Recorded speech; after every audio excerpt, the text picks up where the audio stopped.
Shalom.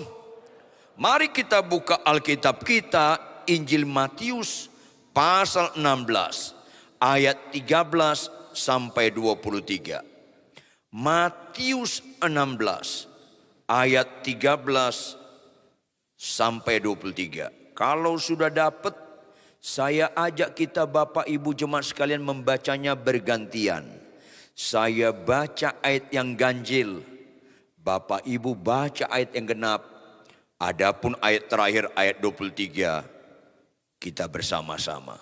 Katakan amin. Saya mulai. Setelah Yesus tiba di daerah Kaisarea Filipi, ia bertanya kepada murid-muridnya, kata orang, siapakah anak manusia itu?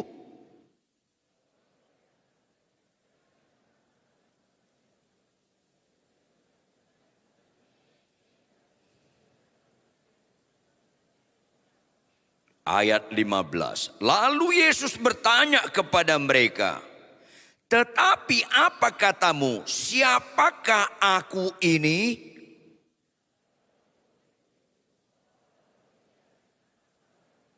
Kata Yesus kepadanya, berbahagialah engkau Simon bin Yunus, sebab bukan manusia yang menyatakan itu kepadamu, melainkan Bapa-Ku yang di surga.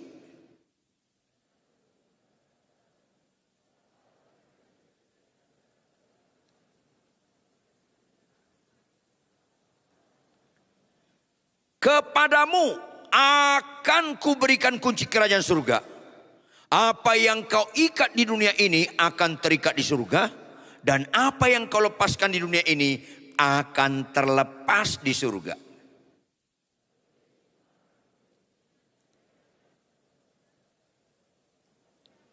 Ayat 21. Sejak waktu itu Yesus mulai menyatakan kepada murid-muridnya bahwa ia harus pergi ke Yerusalem dan menanggung banyak penderitaan dari pihak tua-tua, imam-imam kepala dan ahli-ahli Taurat, lalu dibunuh dan dibangkitkan pada hari ketiga.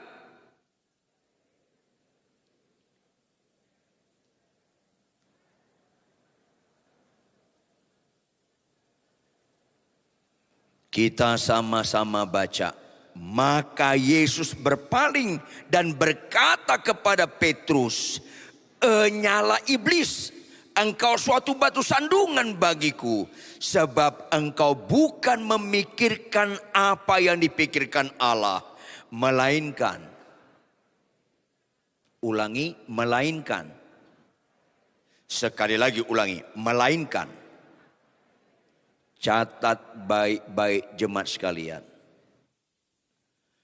Kegagalan orang Kristen, pikirannya tidak selaras dengan pikiran Allah. Sehingga yang serius di mata Allah, yang serius di mata Tuhan Yesus Kristus, belum serius di kalangan orang Kristen kebanyakan. Bahkan di kalangan banyak kami pendeta pengkhotbah. Yang bernilai menurut Allah, yang bernilai menurut Yesus Kristus, belum bernilai di mata kebanyakan orang Kristen. Bahkan belum bernilai di mata kebanyakan kami pendeta, pastor, pengkhotbah. Ini sangat serius.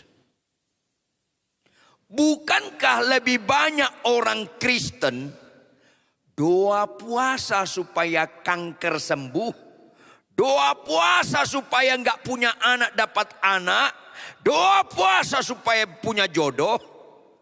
Bukankah orang Kristen jarang doa puasa supaya si pembohong jangan berbohong lagi supaya hidup jujur? Supaya yang sombong jangan sombong lagi tapi rendah hati? Supaya yang berzina Jangan lagi berzina supaya hidup dalam kekudusan. Gak heran Tuhan Yesus berkata, banyak yang terpanggil, lanjut, sedikit yang terpilih. Karena yang serius di mata dunia, kanker, gak punya anak, gak punya rumah, itu masih serius di kalangan orang percaya. Ada apa Kristen ini? Jangan ragu Tuhan bisa menyembuhkan, katakan amin. Tapi kesembuhan bukan ciri utama kekristenan. Catat baik-baik. Jangan ragu Tuhan bisa membangkitkan orang mati jadi hidup kembali. Jangan ragu. Tetapi itu bukan mujizat utama Tuhan Yesus Kristus. Sehingga Lazarus dibangkitkan tetap mati lagi. Orang kanker sembuh tidak membatalkan kematiannya, tetap mati lagi. Karena orang suka nilai-nilai sementara, tapi nggak suka nilai-nilai kekekalan. Ini sangat serius sekali. Akhirnya banyak orang Kristen mengikuti Yesus Kristus menurut pikiran dia, bukan pikiran Allah. Ini sangat-sangat serius. Perhatikan Bapak Ibu. Matius yang kita baca ini, Matius pasal 16. Kan Matius 28 pasal. Berarti Matius pasal 16 menunjukkan lebih dari setengah perjalanan Yesus sudah memuridkan murid-muridnya. Lebih dari setengah perjalanan. Maka wajar Tuhan mengadakan evaluasi dengan pertanyaan yang evaluatif, bersifat evaluasi. Setelah Yesus tiba di daerah Kaisarea Filipi, ia bertanya kepada murid-muridnya. Kata orang, siapakah anak manusia itu? Kata orang, siapakah anak manusia itu? Kenapa Tuhan bilang kata orang? Karena mayoritas pengikut Yesus mengenal Yesus kata orang. Gak pernah berbobot ketika masa penghakiman. Kata orang, kata buku, kata pendetaku, kata pengkhotbah ini. Itu gak pernah berbobot Bapak Ibu. Makanya bersyukurlah Anda sebelum meninggal dengan khotbah seperti ini. Katakan amin. Gak rela muka lo. Ya. Supaya kita bisa bertanggung jawab ketika Tuhan berkata, katamu, siapakah aku ini? Karena orang mengenal Yesus tergantung seleranya, tergantung interestnya. Ya susah. Makanya gak heran ada orang bilang Yesus Kristus itu, anak manusia itu Yohanes Pembaptis. Karena masa-masa Yohanes Pembaptis, masa-masa Yesus Kristus, tokoh rohaniwan yang sangat dihormati, disegani itu ahli Taurat, orang Farisi, imam-imam, bahkan imam-imam besar, imam-imam kepala. Sangat dihormati, sangat ditakuti. Tetapi Yohanes Pembaptis diutus oleh Allah berani ngomong sama mereka. Hai ular beludak. Itu kaget sekali. Itu gak lazim saat itu. Tetapi Allah mengutus Yohanes Pembaptis menegur tokoh-tokoh rohaniwan. Hai ular beludak. Saya khawatir kalau pada zaman ini Yohanes Pembaptis hadir di Surabaya, di Jakarta, di kota-kota besar, di dunia ini hadir. Jangan-jangan kami parah pengkhotbah hamba Tuhan dikatakan, hai ular beludak. Ini penting sekali. Nah, nongol Yesus Kristus tidak punya jabatan bait Allah, tidak punya jabatan imam. Anak tukang kayu berani menegur ahli Taurat orang Farisi, imam-imam kepala, imam besar. Kalian kayak kuburan, luarnya bagus, dalamnya busuk. Itu tidak lazim Bapak Ibu saat Yesus hadir. Maka orang bilang, kesan itu, mereka tangkap kesan itu. Yohanes Pembaptis. Atau ada yang bilang Elia. Elia itu dalam sejarah agama Yahudi yang tercatat dalam Perjanjian Lama, terkenal sangat spektakuler mujizat-mujizatnya. Yesus menyembuhkan orang buta, menyembuhkan orang lumpuh jadi berjalan, bahkan membangkitkan orang mati. Elia. Karena kita lihat Yesus menyembuhkan penyakit, bahkan membuat orang mati pun bisa bangkit.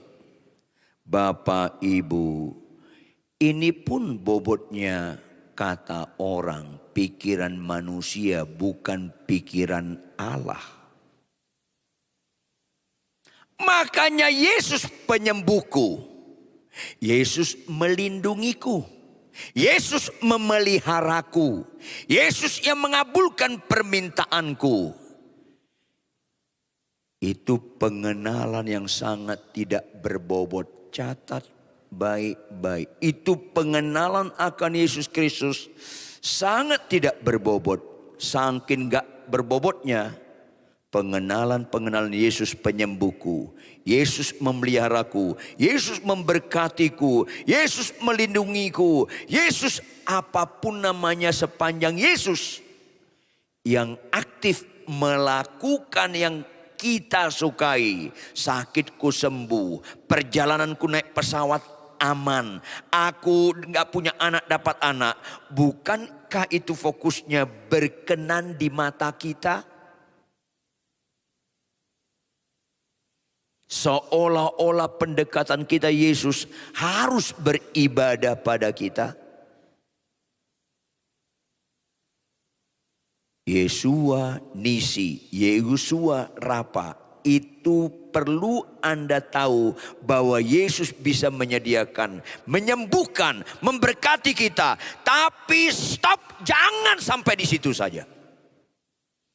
Karena itu tidak menyelamatkan. Catat baik-baik Bapak Ibu. Makanya Yesus bertanya kepada mereka, tetapi apa katamu? Siapakah aku ini? Maka jawab Simon Petrus, engkau adalah Mesias, anak Allah yang hidup. Mesias itu bahasa Ibrani. Bahasa Yunaninya Kristus. Artinya yang diurapi sebagai juru selamat, penebus, Tuhan Raja, Gembala yang baik. Di situ baru orang Kristen mengerti, mengenal Yesus Kristus sesuai dengan pikiran Allah, bukan pikiran manusia. Ini penting sekali. Ketika kita mendekati Yesus sebagai Kristus, mendekati Kristus sebagai Mesias, itu beda dengan Yesus yang lain. Sangat beda Bapak Ibu. Makanya Tuhan berkata, Yesus Kristus berkata ayat 17. Tampilkan operator ayat 17. Kata Yesus kepadanya, berbahagialah engkau Simon bin Yunus. Sebab bukan manusia yang menyatakan itu kepadamu, melainkan Bapa-Ku yang di surga. Ketika orang Kristen mendekati Yesus bukan sekedar penyembuhku, bukan sekedar pelindungku, bukan sekedar yang memberkatiku, memeliharaku, melainkan mendekati Yesus sebagai Kristus. Itu pekerjaan Allah. Ini permasalahan serius. Tampilkan operator 1 Yohanes 5 ayat 1. 1 Yohanes 5 ayat 1. Mari Bapak Ibu kita baca bersama-sama. 1, 2, ya. Setiap orang yang percaya bahwa Yesus adalah Kristus, itu lahir dari Allah. Kalau Anda sekedar percaya Yesus penyembuhku, tapi bukan sebagai Kristus, itu tidak lahir dari Allah. Catat baik-baik. Setiap orang artinya tidak ada pengecualian. Apakah dia pendeta, pengkhotbah, dosen teologi, worship leaders, singers, pengurus ibadah, penatua, atau jemaat biasa. Setiap orang yang percaya bahwa Yesus adalah Kristus, itu yang lahir dari Allah. Mengapa? Tampilkan operator 1 Korintus 15 ayat 1 sampai 4. 1 Korintus 15 ayat 1 sampai 4. Dan sekarang saudara-saudara, aku mau mengingatkan kamu kepada Injil yang aku beritakan kepadamu. Ini Injil yang murni dan yang kamu terima dan yang dalamnya kamu teguh berdiri. Apa itu ayat 2? Oleh Injil itu kamu diselamatkan Bapak Ibu. Bukan oleh kesembuhan kau diselamatkan. Bukan berkat-berkat melimpah kau diselamatkan. Tetapi oleh Injil kau diselamatkan. Apa itu? Oleh Injil kamu diselamatkan. Asal kamu Bapak Ibu jemaat sekalian teguh berpegang padanya. Seperti yang telah kuberitakan kepadamu. Kecuali kalau kamu telah sia-sia saja menjadi percaya. Karena banyak orang Kristen memulai kekristenan dengan roh, diakhiri dengan daging, sia-sia menjadi percaya. Ayat 3. Sebab yang sangat penting, ini penting Bapak Ibu, Alkitab jarang menggunakan kata sangat penting. Saya ulangi, Alkitab jarang menggunakan istilah sangat penting. Kalau sampai menggunakan istilah sangat penting, itu benar-benar sangat penting. Yang gak boleh orang manusia di dunia ini, apalagi orang percaya, gak boleh lupa.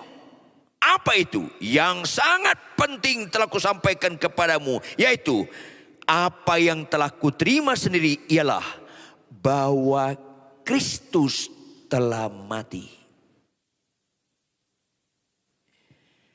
Yesus Kristus bicara karya penebusannya di kayu salib.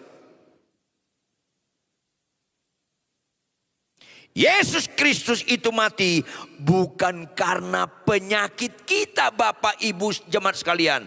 Bukan karena penyakit kita.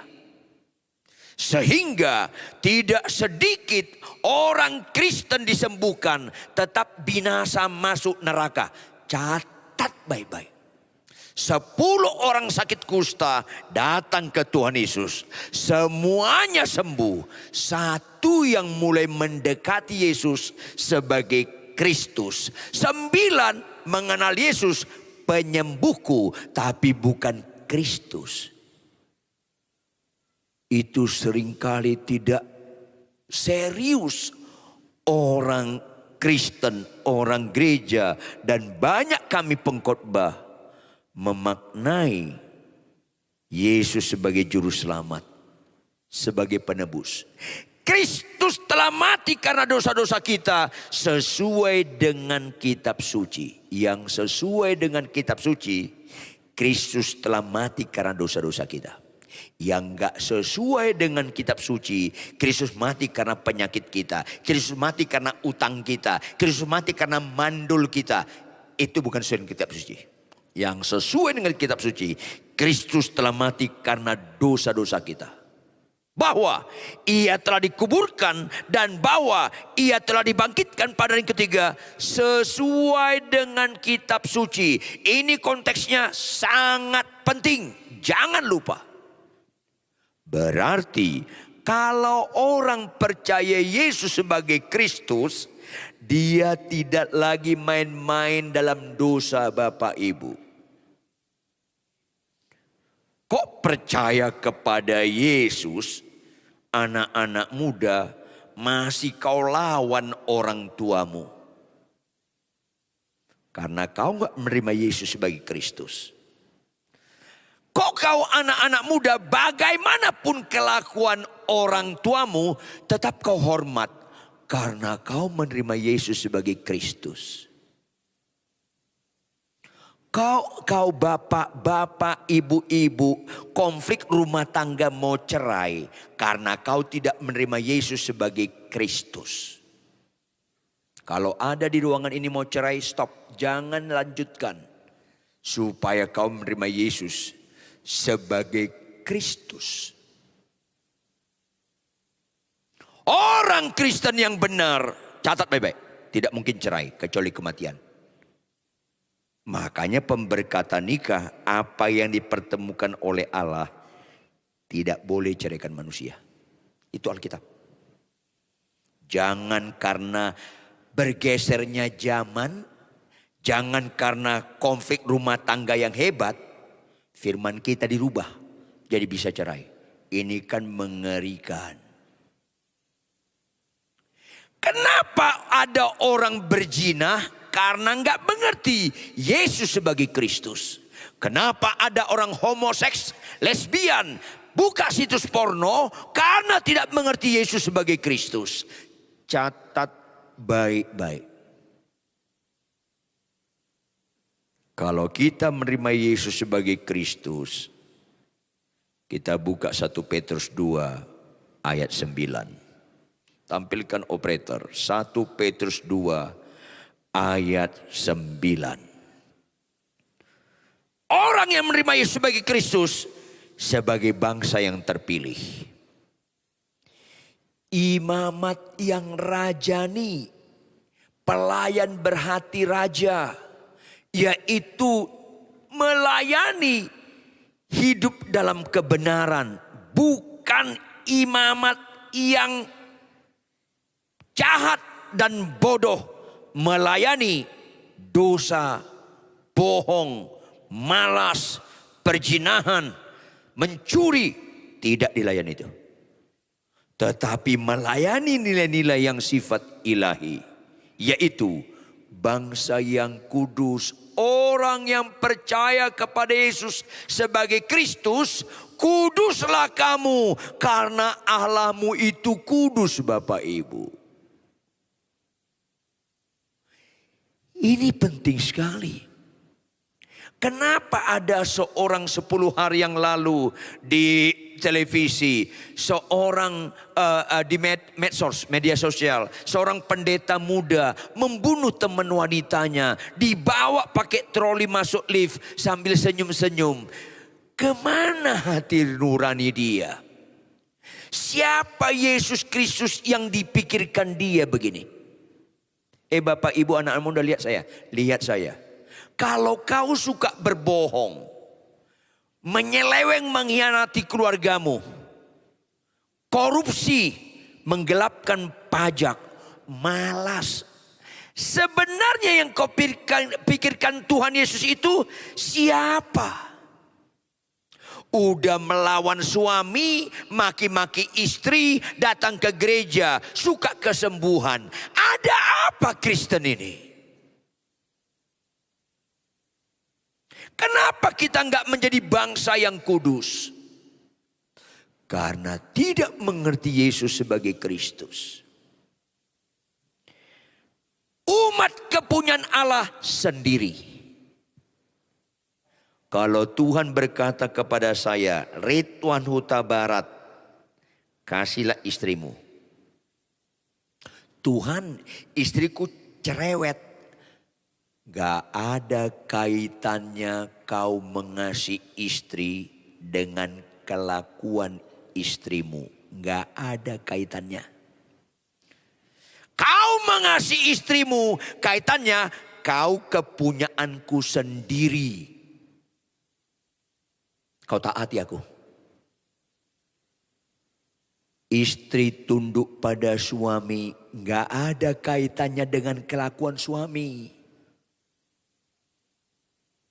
Istri tunduk pada suami, kaitannya kau mengaku Yesus sebagai Kristus yang menebus engkau.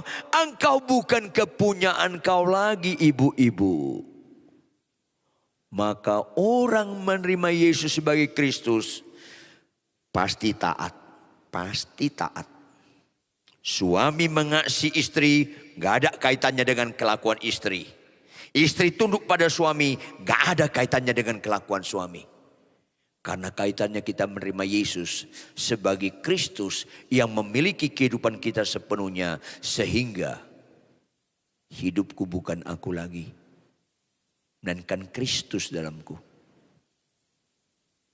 Sehingga banyak orang Kristen, worship leader, singers, pengkhotbah, tetap dalam kehidupan sehari-hari buruk karakternya, buruk kelakuannya. Karena tidak menerima Yesus sebagai Kristus. Catat baik-baik jemaat sekalian.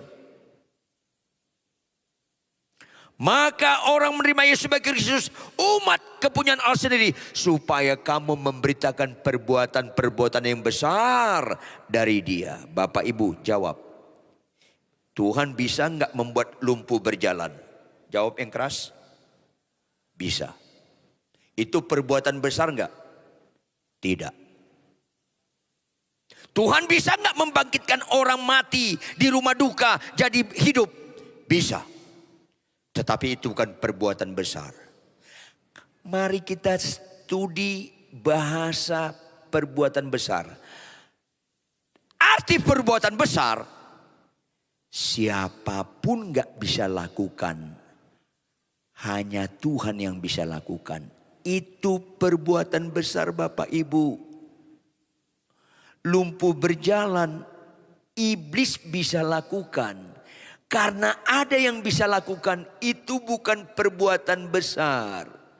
Baca Alkitab dengan jelas, pada akhir zaman banyak orang akan kira itu juru selamat, dikira itu kebenaran. Karena iblis pun bisa membangkitkan orang mati. Maka banyak orang gereja akan disesatkan. Karena fokus orang Kristen bukan Yesus sebagai Kristus. Perbuatan besarnya yang gak bisa dilakukan oleh iblis. Apa itu? Tuhan bisa gak membuat kita jadi kudus? Yes. Iblis bisa gak membuat kita kudus? Gak bisa. Tuhan bisa gak membuat kita hidup benar? Bisa. Iblis bisa gak membuat kita benar? Gak bisa. Hanya orang hidup dalam kekudusan, hanya orang hidup dalam kebenaran, itu yang memberitakan perbuatan-perbuatan besar. Catat baik-baik Bapak Ibu, jangan gagal fokus. Makanya Tuhan katakan, Allah dahsyat di tempat kudusnya. Perbuatan besar itu, kalau kau Bapak Ibu jemaat sekalian, kau hidup dalam kekudusan, hidup dalam kebenaran, sehingga memiliki keteladanan hidup di atas rata-rata. Kesabaran kita di atas rata-rata, kerendahan hati kita di atas rata-rata, suka berkorban, suka memberi kita di atas rata-rata. Kesucian hidup kita di atas rata-rata. Itu menunjukkan kita imamat yang rajani, umat yang kudus, kepunyaan Allah sendiri, menunjukkan kita menerima Yesus sebagai Kristus. Lihat kembali kita Matius 16 operator. Ketika Petrus mengatakan dengan benar Yesus Mesias, Kristus, berbahagialah engkau Simon bin Yunus, sebab bukan manusia yang menyatakan itu kepadamu, melainkan Bapa-Ku yang di surga. Ayat 18-19. Matius 16 ayat 18. Dan aku pun berkata kepadamu, engkau adalah Petrus, dan di atas batu karang ini aku akan. Kalau akan, belum terjadi, masih akan. Ayat 19. Kepadamu akan, masih akan ini. Jangan kutip ayat ini kalau nggak mengerti ini masih akan. Nggak otomatis orang percaya lahir baru memiliki kunci kerajaan surga. Masih akan. Kenapa? Karena mulut Petrus benar, maknanya belum benar, apalagi kelakuannya belum benar. Makanya ayat 20 sama-sama kita baca Bapak Ibu. Ayat 20 sama-sama kita baca. 1, 2, ya. Lalu Yesus melarang murid-muridnya supaya jangan memberitahukan kepada siapapun bahwa ia Mesias. Dilarang, dilarang, dilarang. Karena apa? Mulutmu benar, kelakuanmu belum benar. Seorang pendeta terkenal datang ke saya berkata, Pak Ridwan, anak saya sudah bagus khotbahnya, pintar khotbahnya, banyak yang sukai. Saya bilang, puji Tuhan. Tapi saya tanya kamu sebagai bapaknya, istrimu sebagai mamanya, masih bisa dia bentak gak? Oh iya, masih membentak kami. Bilang, jangan khotbah, gak usah khotbah. Karena khotbah kalau kau nggak lakukan sampai limit tertentu itu mengejek Tuhan. Catat baik-baik. Kalau dia bawa mobil dipepet orang, dia pepet balik nggak? Bisa dia tonjok. Jangan khotbah. Ini seringkali tanpa sadar sehingga ada orang di satu daerah, di satu kota, nggak perlu saya sebut namanya, worship leaders, homoseks, singers, shaman life, free sex, kumpul dengan orang yang bukan istrinya. Ada apa Kristen ini? Yesus melarang murid-muridnya supaya jangan memberitahukan kepada siapapun bahwa dia Mesias. Jangan, stop. Petrus, jangan ceritakan aku Mesias. Yohanes, jangan ceritakan aku Mesias. Karena nanti ucapanmu, mulutmu lebih bagus daripada kelakuanmu. Itu paling efektif dipakai iblis jadi batu sandungan. Di mana buktinya? Lihat ayat 21. Sejak waktu itu, penunjuk sejak waktu Petrus mengakui Yesus Mesias, Yesus mulai menyatakan kepada murid-muridnya bahwa ia konsekuensi penyandang kemesiasan. Bahwa Yesus Kristus konsekuensi penyandang Mesias harus pergi ke Yerusalem. Ini Mesias menurut pikiran Allah harus ke Yerusalem. Menanggung banyak penderitaan dari pihak tua-tua, imam-imam kepala dan ahli-ahli Taurat, lalu dibunuh dan dibangkitkan pada hari yang ketiga. Itulah Mesias Kristus menurut pikiran Allah, menurut pikiran Kristus. Karena dosa yang serius, Yesus harus berkorban supaya kita jangan lagi hidup dalam dosa. Apa kata Petrus yang pernyataannya benar, yang dipuji bahwa itu pekerjaan Allah Bapa yang menyatakan kepada Petrus? Apa kata Petrus? Lihat ayat 22. Sama-sama kita baca Bapak Ibu. Ayat 22. 1, 2, ya.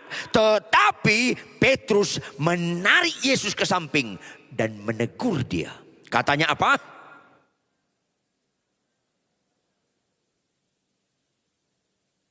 Belum pada makan ya. Ulangi. Katanya apa? Tuhan.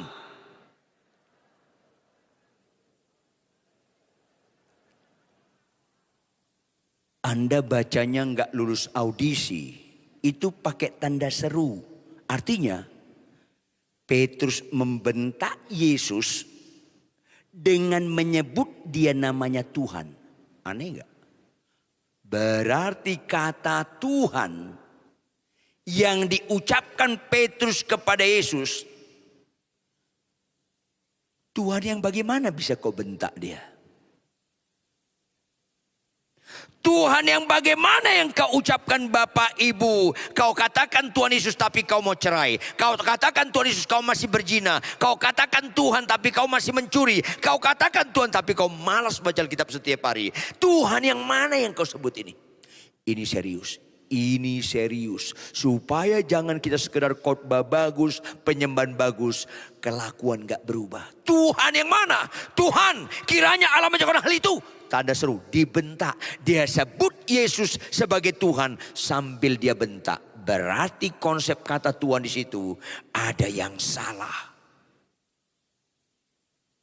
Kalau Tuhan benar di situ, pasti dia hormat, sopan dan tidak berani menegur Yesus. Hal itu sekali-kali takkan menimpa engkau. Wow.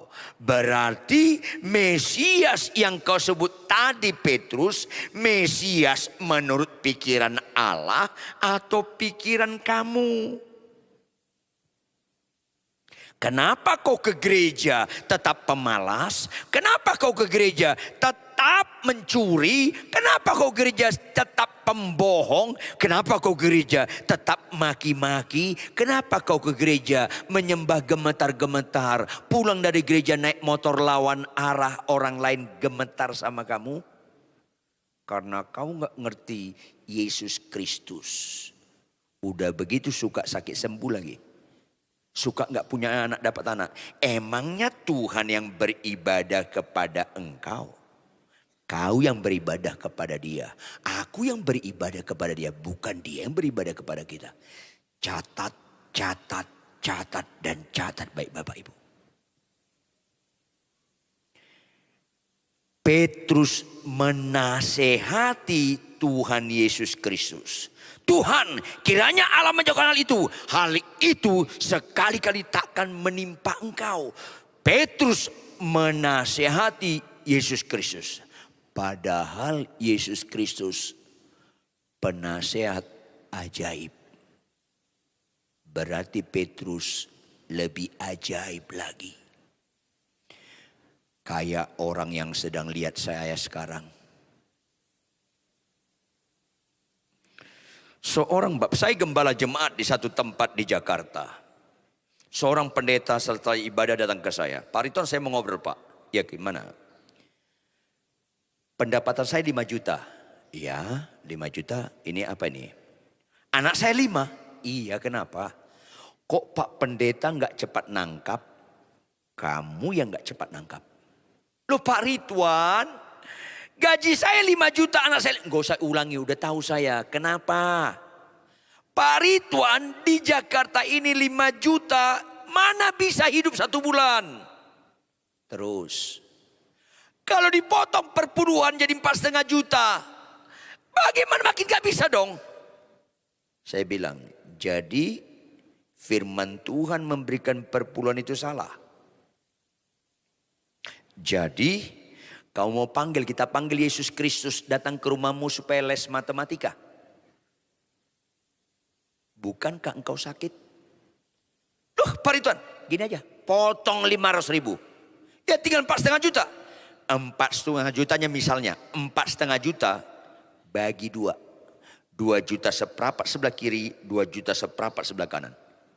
Terus Pak Ridwan, 2 juta seperempat yang pertama beli ikan. Banyak enggak? Ya banyak dong Pak Ridwan. Banyak, catat banyak ya. 2 juta seperempat berikutnya beli roti. Banyak enggak? Banyak Pak Ridwan. Saya tanya kamu. Tuhan punya 5 roti dan 5 roti 2 ikan. Oke. Tuhan kasih makan berapa ribu orang?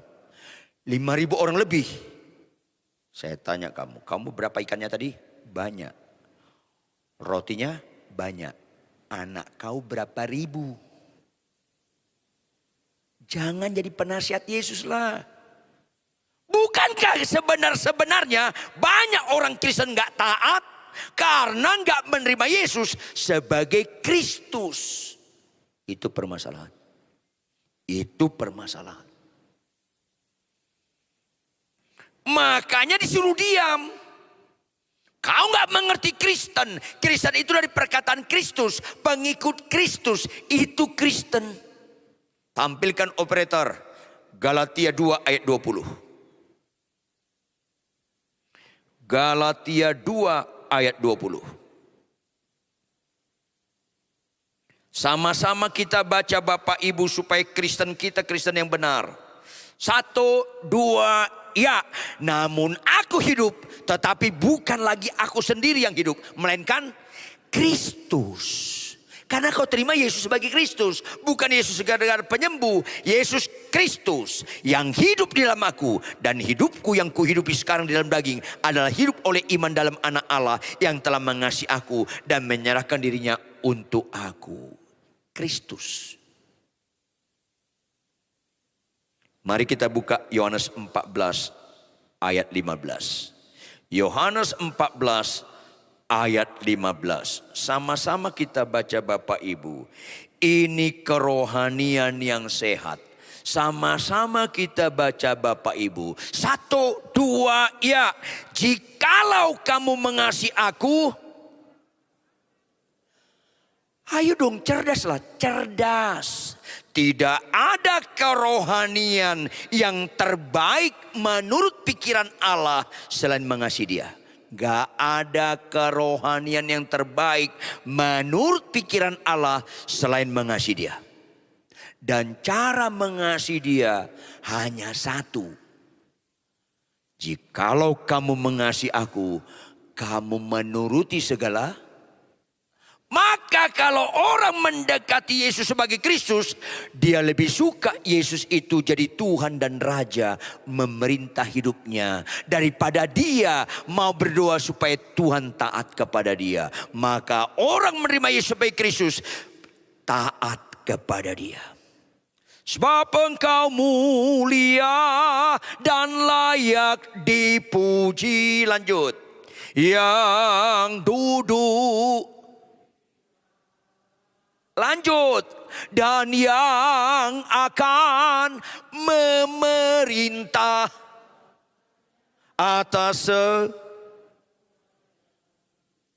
Bapak Ibu, pindahlah. Jangan lagi suka memerintah Tuhan. Tuhan sembuhkan penyakitku. Tuhan aku mau naik pesawat ke Jakarta. Lindungi pesawatku. Stop, stop, stop, dan stop. Jangan ajari dia melindungi Anda. Maka dekatilah dia. Tuhan memerintah aku. Hai suami, kasih istrimu. Amin Tuhan, aku kasih istriku. Bukankah itu menunjukkan kau menerima Yesus sebagai Kristus? Hormati orang tuamu. Kalau kau hormati orang tuamu, anak-anak muda, bukankah kau menerima Yesus sebagai Kristus? Kalau kau menerima Yesus sekedar menyembuhkan penyakitku, bukankah kau tidak menerima Yesus sebagai Kristus? Ini permasalahan serius. Ini permasalahan serius. Tampilkan operator Filipi 1 ayat 21. Filipi 1 ayat 21. Sama-sama kita baca Bapak Ibu Filipi 1 ayat 21. 1, 2, ya. Karena bagiku hidup adalah Kristus dan bukankah mati adalah keuntungan karena bagiku hidup adalah Kristus? Kenapa orang Kristen terlalu suka kesembuhan? Karena matinya akan kebuntungan. Kenapa orang suka hidup untuk bagi Kristus? Hidup dalam kebenaran, hidup dalam kekudusan, hidup tidak lagi kompromi dengan dosa. Karena hidupnya, matinya pasti adalah keuntungan. Matinya pasti keuntungan. Karena dia menerima Yesus bukan sekedar penyembuhku. Dia menerima Yesus bukan sekedar memeliharaku. Tapi dia menerima Yesus sebagai Kristus yang adalah Tuhanku dan Rajaku yang kutaati. Jikalau engkau mengasihi aku, engkau menuruti segala perintahku. Dan tidak banyak orang Kristen benar-benar menerima Yesus sebagai Kristus. Tampilkan operator Matius 7 ayat 21 sampai 23. Matius 7 ayat 21 sampai 23. Ini dikira khotbah itu, penyembahan itu, mujizat itu ukuran menerima Yesus sebagai Kristus. Tidak. Bukan setiap orang yang berseru kepadaku Tuhan, Tuhan akan masuk dalam kerajaan surga. Bukan. Melainkan apa? Melainkan dia yang melakukan kehendak Bapa-Ku di surga. Pelaku yang suka Yesus sebagai Raja Tuhan yang menebus hidupku. Aku bukan kepunyaan aku lagi, bukan kepunyaan dia. Aku mau taat, aku mau pelaku iman tanpa perbuatan mati. Aku mau taat, aku fokusku perintah Tuhan, bukan janji Tuhan. Catat bebek. Karena apa? Karena banyak orang Kristen menyikapi percaya kepada Yesus secara pikiran manusia. Ayat 22. Pada hari terakhir banyak orang, kalau Alkitab berkata banyak itu tidak relatif jemaat sekalian. Tetapi sesungguhnya banyak orang akan berseru kepadaku, Tuhan, Tuhan, bukankah kami bernubuat demi namamu? Bukankah kami mengusir setan demi namamu? Bukankah kami melakukan banyak mujizat-mujizat demi namamu? Halo, gereja memerlukan nubuat. Gereja memerlukan mengusir setan. Gereja memerlukan mujizat-mujizat. Tetapi bukan itu ciri utama orang percaya. Ciri utama orang percaya menerima Yesus sebagai Kristus. Dekati dia Tuhan dan Raja. Taati dia jadi pelaku firman. Taati dia jadi pelaku firman. Itu ciri utama Kristen. Makanya gak heran orang bernubuat, mengusir setan, banyak melakukan mujizat. Kalau Anda baca bahasa aslinya, semuanya kata kerjanya menunjukkan nubuatnya terjadi. Bukan gak terjadi, terjadi nubuatnya, terjadi ngusir setannya, terjadi mujizatnya. Tapi apa yang terjadi ayat 23? Pada waktu itulah aku akan berterus terang kepada mereka dan berkata, aku tidak pernah mengenal kamu. Karena kau menerima mujizat, kau melakukan mujizat, tetapi tidak taat. Karena kau tidak menerima Yesus sebagai Kristus, sebagai Tuhan dan Raja. Gak suka kau, dia memerintah supaya aku pelaku firman. Ini yang sekarang mayoritas terjadi, mengerikan. Jangan ragu, Tuhan bisa menyembuhkan kita. Jangan ragu, Tuhan bisa memulihkan ekonomi kita. Jangan ragu, Tuhan bisa membuat Anda yang mandul bisa punya anak. Tapi jangan itu utama. Jangan ragu, kita bisa jadi pelaku firman. Jangan ragu, bagaimanapun kelakuan pasangan kita, kita tetap setia. Jangan ragu, bagaimanapun godaan iblis, kita tetap seperti Yusuf. Untuk masa kini tetap berkata tidak terhadap dosa, terhadap kesombongan, terhadap bohong, terhadap perzinahan, terhadap penyelewengan, terhadap homoseks lesbian, terhadap narkoba, terhadap situs porno. Katakan tidak. Baru kau ngerti menerima Yesus sebagai Kristus. Baru jemaat itu menerima Yesus sebagai Kristus. Taat, taat. Karena kalau nggak begitu, Anda akan dikatakan Yesus, aku tidak pernah mengenal kamu. Walaupun kau khotbah ke sana kemari, walaupun banyak mujizat kau lakukan, aku tidak pernah mengenal kamu kalau kau tetap main-main dalam dosa. Karena kau tidak mengenal Yesus sebagai Mesias. Enyahlah kamu sekalian pembuat kejahatan. Bagian terakhir ayat 23, Matius 16 ayat 23. Apa kata Tuhan Yesus kepada Petrus? Sederhana kelihatannya, padahal serius sesungguhnya. Matius 16 ayat 23. Maka Yesus berpaling dan berkata kepada Petrus yang beberapa menit yang lampau dipakai Allah Bapa mulutnya menyebut Yesus Mesias. Sekarang apa? Enyahlah iblis. Orang khotbah, orang penyembahan, kalau enggak sungguh-sungguh menerima Yesus sebagai Kristus, kecolongan iblis Bapak Ibu. Ini serius. Enyahlah iblis, engkau suatu batu sandungan bagiku. Sebab apa? Bukan kelihatan serius. Sebab engkau bukan memikirkan apa yang dipikirkan Allah, melainkan apa yang dipikirkan manusia. Bapak-bapak, kalau kau pikirkan istrimu dengan pikiranmu sehingga kau maki-maki, bukankah kau kecolongan iblis? Ibu-ibu, kalau kau pikirkan suamimu dengan pikiran manusia, bukankah kau kecolongan iblis? Bapak Ibu, kalau kau pikirkan keuanganmu dengan cara engkau bukan cara Tuhan, bukankah engkau kecolongan iblis? Iblis itu jauh lebih licik daripada yang kau bayangkan. Dia setuju jangan kau pakai pikiran dia.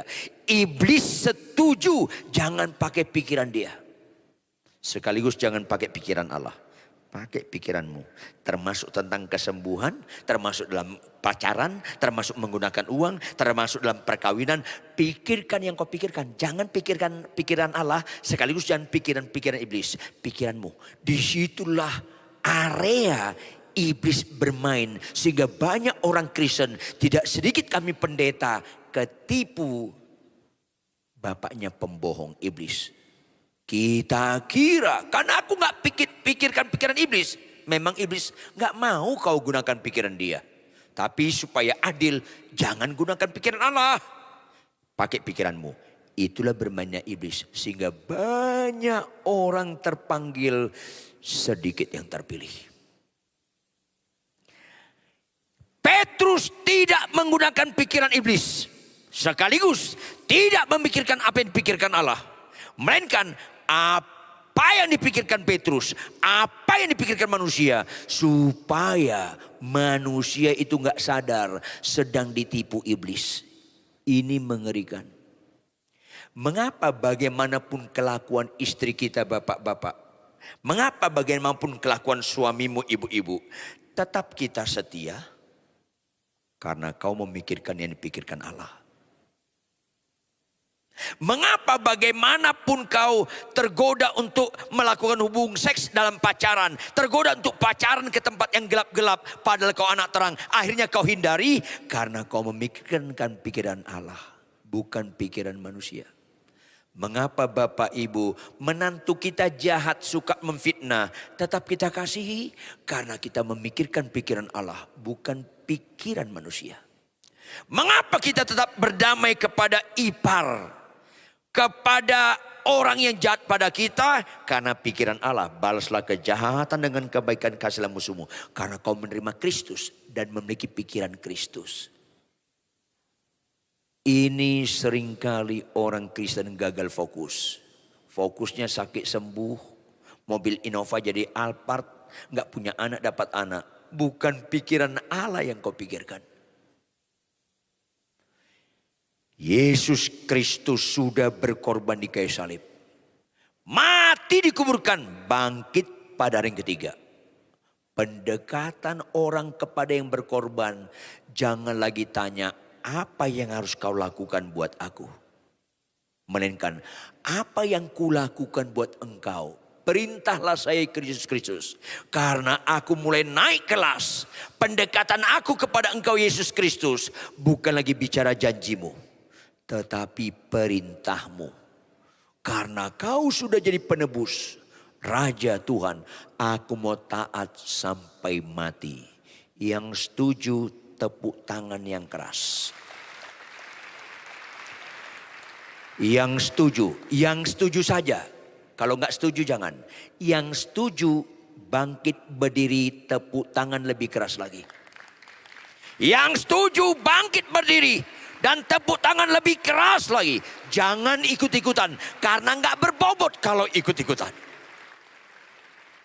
Mari kita tutup, sebelum kita nyanyikan satu lagu, kita tutup dengan bacaan Filipi 2 ayat 5-8. Karena kita menerima Yesus sebagai Kristus, bukan sekedar penyembuhku, bukan sekedar memeliharaku, bukan sekedar melindungiku, tapi juga Dia Tuhanku yang harus kutaati. Makanya perhatikan Filipi 2 ayat 5. Hendaklah kamu Bapak Ibu, anak muda, jemaat gereja Betani Nginden, hendaklah kamu dalam hidupmu bersama menaruh pikiran dan perasaan yang terdapat juga dalam Kristus Yesus. Jangan lagi pikiran Anda, jangan lagi pikiran manusia. Apa itu? Yang walaupun dalam rupa Allah, tidak menganggap kesetaraan dengan Allah itu sebagai milik yang harus dipertahankan, melainkan telah mengosongkan dirinya sendiri dan mengambil rupa seorang hamba dan menjadi sama dengan manusia, sangkal diri dan pikul salib. Sama-sama kita baca. 1, 2, ya. Dan dalam keadaan sebagai manusia, Ia telah merendahkan dirinya dan taat sampai mati. Bahkan sampai mati di kayu salib. Pulanglah dari tempat ini Bapak Ibu. Fokus kita jangan lagi kesembuhan. Fokus kita bukan lagi berkat-berkat. Fokus kita taat sampai mati.